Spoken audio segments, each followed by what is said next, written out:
Sarvesham Swagatam. Welcome to the Sanskrit Learner channel. In today's lesson, we are going to learn about words related to nature. Nature in Sanskrit, Prakriti, Vrikshaha, Vrikshaha,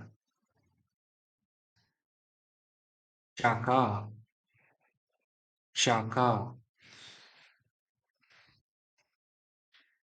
Moolam, Moolam,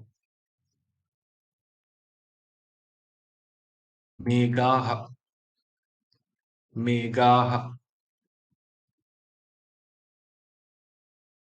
Agnihi, Agnihi, Pushpam, Pushpam.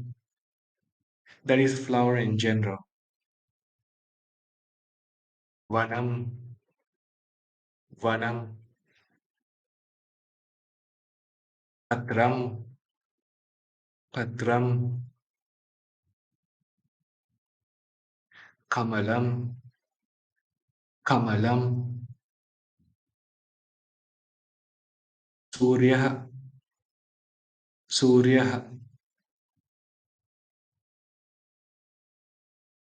Chandrah, Chandrah, Parvatah, Parvatah,